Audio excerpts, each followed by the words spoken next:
ത്രിയേക ദൈവത്തിൻ്റെ അതിപരിശുദ്ധ നാമം വാഴ്ത്തപ്പെടുമാറാകട്ടെ.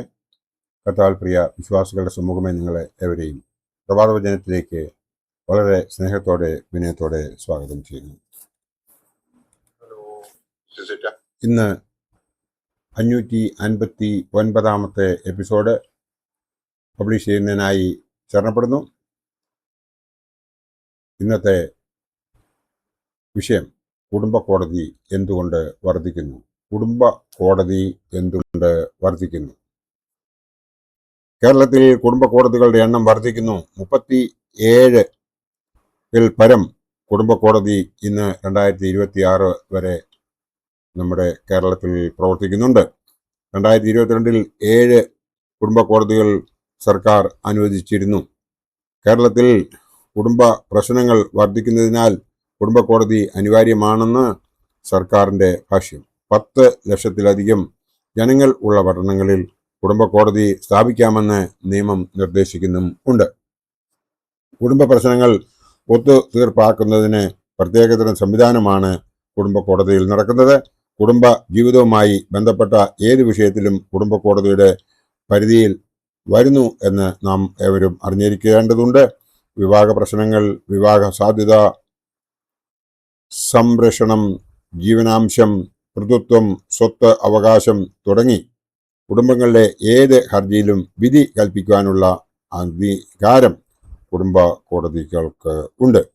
കുടുംബ പ്രശ്നങ്ങൾ കൗൺസിലിംഗിലും ലഘുവായ നടപടികളിലും കുടുംബ കോടതിയിൽ പരിഹരിക്കപ്പെടുന്നു. അതിനാൽ നടപടിക്രമം മറ്റ് കോടതികളിൽ നിന്നും വ്യത്യസ്തമാണ്.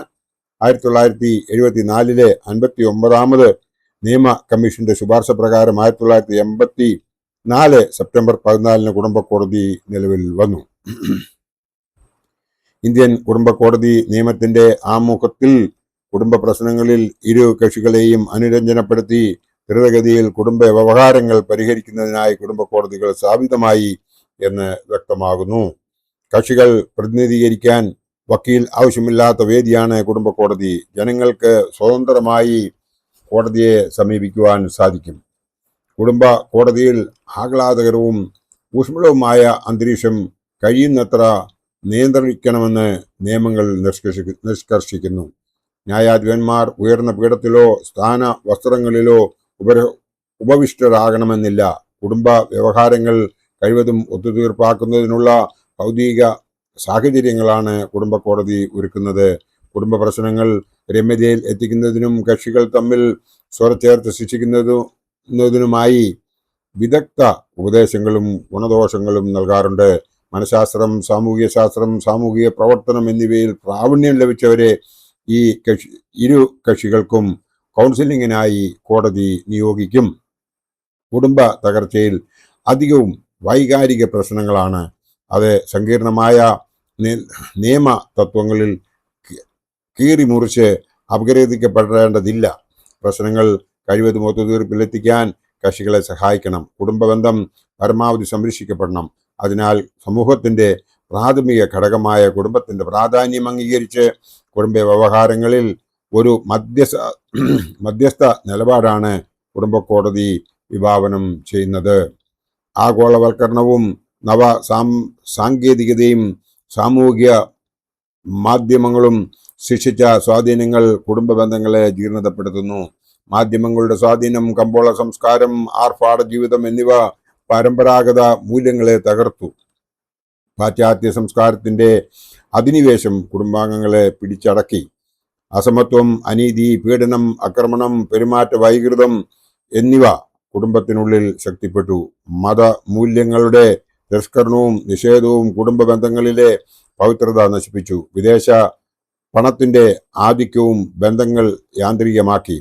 സത്യത്തെ തമസ്കരിക്കുകയും തിരസ്കരിക്കുകയും വക്രീകരിക്കുകയും ചെയ്യുമ്പോൾ കുടുംബ സംഭാഷണങ്ങൾ പ്രശ്ന സങ്കീർണമാകുമെന്ന് നമുക്ക് അനുഭവത്തിലൂടെ മനസ്സിലായിട്ടുണ്ടാവും. 19ാം നൂറ്റാണ്ട് മുതൽ കുടുംബ കോടതിക്ക് സമാനമായ കോടതി നടപടികൾ ഇംഗ്ലണ്ടിൽ ഉണ്ടായിരുന്നു. അമേരിക്കയിൽ 1910 ജപ്പാനിൽ 1949 നിലവിൽ വന്ന കുടുംബ കോടതി ഇന്ത്യയിൽ യാഥാർത്ഥ്യമായത് 1984 ആണ്. കേരളത്തിൽ 1992 ജൂൺ 6 കുടുംബ കോടതി ആരംഭിച്ചത്. കേരളത്തിൽ 1992 ജൂൺ 6 തിരുവനന്തപുരത്തും എറണാകുളത്തും കോഴിക്കോട്ടും ആണ് കോടതി ആദ്യമായി ആരംഭിച്ചത്. പിന്നീട് തൃശൂർ 1994 ഏറ്റുമാനൂരിൽ 1998 കാസർഗോഡിൽ 1999 മലപ്പുറത്ത് 1999 തിരുവല്ലായിൽ 2003 കണ്ണൂരിൽ 2003 കൊട്ടാരക്കരയിൽ 2005 നെടുമങ്ങാട് 2005 ആലപ്പുഴയിൽ 2005 തൊടുപുഴയിൽ 2005 കൽപ്പറ്റ 2005 പാലക്കാട് 2006 വടകരയിൽ 2011 തലശ്ശേരിയിൽ 2011 മൂവാറ്റുപുഴയിൽ 2013 ഇരിങ്ങാലക്കുടയിൽ 2012 എന്നിവിടങ്ങളിൽ കുടുംബ കോടതി ആരംഭിച്ചു. ആറ്റിങ്ങൽ, ചവറ, പത്തനംതിട്ട, മാവേലിക്കര, പാലാ, കട്ടപ്പന, ഒറ്റപ്പാലം, തിരൂർ എന്നീ 8 സ്ഥാനങ്ങളിൽ 2013 കുടുംബ കോടതി സ്ഥാപിച്ചു. കേരളത്തിലെ മുഴുവനും കുടുംബ കോടതികളിലും കേസുകൾ ക്രമാതീതമായി വർദ്ധിച്ചു ഇരിക്കുകയാണെന്ന് പഠനങ്ങൾ തെളിയിക്കുന്നു. പരസ്പര സമ്മതത്തോടെ വിവാഹമോചനത്തിന്റെ കേസ് ഫയൽ ചെയ്യുന്ന പ്രവണത ശക്തിപ്പെടുകയാണ്. തിരുവനന്തപുരത്തും എറണാകുളത്തുമുള്ള കുടുംബ കോടതികളിലാണ് കേസുകൾ ക്രമാതീതമായി വർദ്ധിക്കുന്നത്. ഇവിടെയുള്ള IT പാർക്കുകളും ന്യൂ ജനറേഷന്റെ ജീവിത സാഹചര്യങ്ങളുമാണ് കേസുകൾ വർദ്ധിപ്പിക്കുന്നതിന് ഇടയാക്കുന്നത്. അതിനാൽ ഇപ്പോൾ കുടുംബ കോടതിയിൽ 180% കേസുകളുടെ വർധനമാണ് ഉള്ളത്. കുടുംബ കേസുകളിൽ താളപ്പിഴകളുടെ ഇരകളാകുന്നത് സ്ത്രീകളും കുട്ടികളുമാണ്. ഭർത്താവ് ഭാര്യയ്ക്ക് ജീവിതവക നൽകുവാൻ ബാധ്യസ്ഥനാണെന്ന പ്രാഥമിക തത്വം എല്ലാ വ്യക്തി നിയമങ്ങളിലും അംഗീകരിക്കുന്നുണ്ട്. ഇതിന് ജാതിമത ഭേദമില്ല. പ്രായപൂർത്തിയാകാത്ത മക്കളുടെ സംരക്ഷണത്തിനും പിതാവിന് ബാധ്യതയുണ്ട്. ഭാര്യ ഭർത്താക്കന്മാർ തമ്മിലുള്ള അപസ്വരവും സൗന്ദര്യപ്പിണക്കവും വിവിധ പ്രശ്നങ്ങളാക്കി കോടതിയിൽ എത്തിക്കുന്നതിൽ അടുത്ത കുടുംബാംഗങ്ങൾക്കും പങ്കുണ്ട് എന്നുള്ളത് മനസ്സിലായി വരുന്നു. ബന്ധനമാക്കി നിയമ തുലാസിൽ കുരുക്കി എത്ര ജീവിതമാണ് തകർന്നടിയുന്നത്. കുടുംബ കോടതിയിൽ എത്തുന്ന ദാമ്പത്യ കേസുകൾ വിവാഹമോചനത്തിലെത്തുന്നു.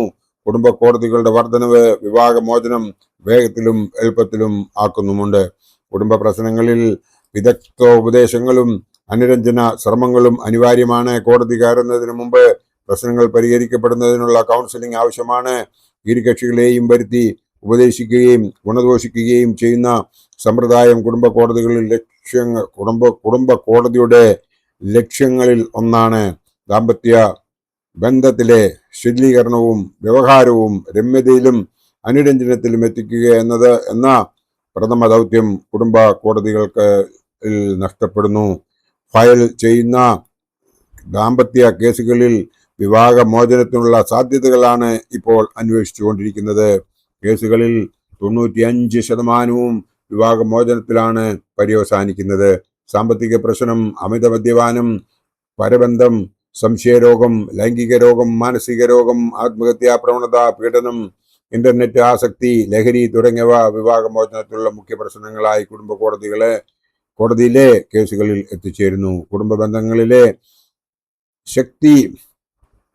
ബന്ധങ്ങളെ ശക്തീകരിക്കുവാനുള്ള കുടുംബ കോടതി കുടുംബ ശിഥിലീകരണത്തിന്റെയും വിവാഹമോചനത്തിന്റെയും പാതയിലാണ് ഇപ്പോൾ.